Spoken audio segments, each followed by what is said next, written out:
I'm Celeste Bettis with AM/FM Magazine. I'm Bret Anthony Johnston for AM/FM Magazine. Hello, Bret. Hi, Celeste.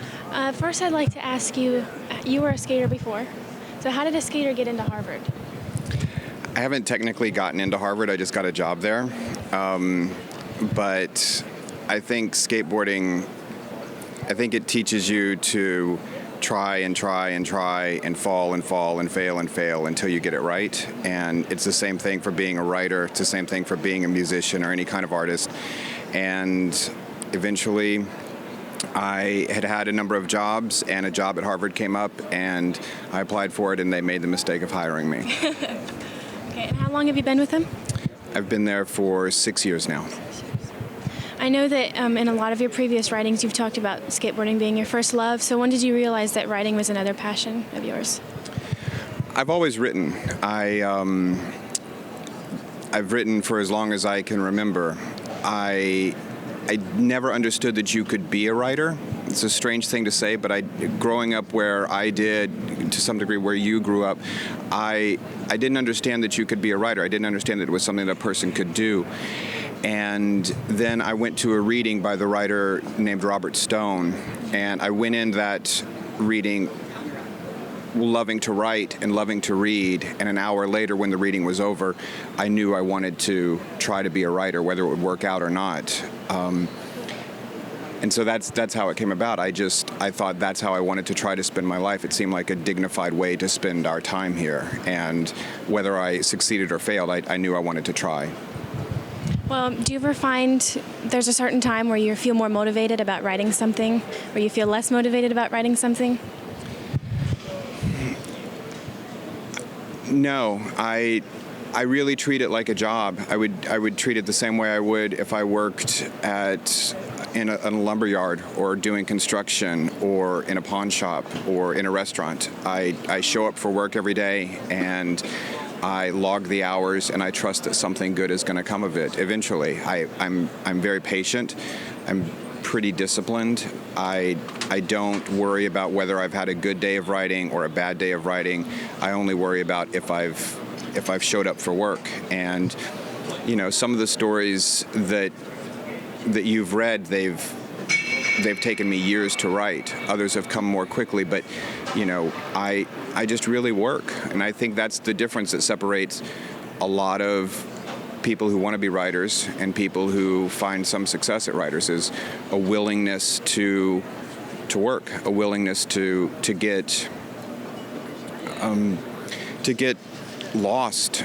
I think a lot of people get scared when they get lost when they're writing, and I'm at the place where I sort of don't. I think I can eventually find my way out of the woods if I just stay there long enough. So I know that you've just recently been a part of the documentary for Danny Way called Waiting for Lightning, and I was wondering, how do you transition from going and writing short stories and novels to writing for the screen, and how does that differ from different style formatting? In one way, it doesn't feel like a change at all. I really believe that one of the things that happens the more you write is that you start to figure out which stories are best for you to devote your time to. I think you become a better judge of what's a story that you can write, as opposed to something that somebody else should write. When I was at the point in my career where you are now, I just tried to write everything. Every cool idea I had, I would just write it. And now I am a better judge of figuring out, oh, that's a story that Celeste should write, as opposed to a story that I should write. When Danny's story came around, it really felt like a story that I identified with. Not really, to some degree because of skateboarding. I mean, Danny's on a different level than every skateboarder on the planet, but I understood skateboarding in a way that was helpful, but also the story that Danny had in his personal life, a story of loss and a story of discipline and a story of resilience. I understood that, and it felt in a way like the story was choosing me as opposed to me choosing the story. The main difference, though, between writing fiction and working on the documentary is that when you're working in film, you're working with a team. And when you're doing fiction, or when you're doing poetry or nonfiction, you're all alone. It succeeds or fails because of you and you alone. With when you're writing for film, you really are working with the director and you're working with the editor. And for this film, it was Jacob Rosenberg as the director and Carol Mortori as the editor, as well as many other people on the team. And so I'd never really been on a team in my entire life. I'd never played team sports. I'd never done anything. I've always been pretty much a loner. And so that was a big difference for me, and to collaborate. And it was really rewarding and enriching in ways that I didn't anticipate. And that's for all the success that the film is having worked with them and having been part of a team and continuing to be part of that team is maybe the most rewarding thing. So do you feel like after you've had that experience, you would want to do something like that again, sticking with writing for movies? I would do it with them again. I don't know if I would work in film again, but I would definitely work with them on whatever they're going to work on. So if you could do any project in the world, what would be your dream project?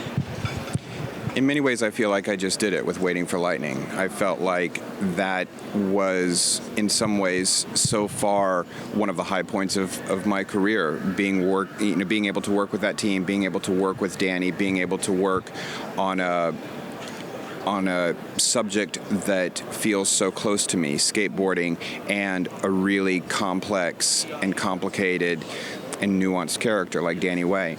So in some ways that felt like a dream project. At the same time, they all feel like dream projects until I ruin them. It's whatever I'm working on right now feels like the most brilliant thing that's ever been written. And then once it's written and I realize that it's far from brilliant, then it's no longer my dream. So are you working on anything right now that you'd feel comfortable disclosing, like any future projects?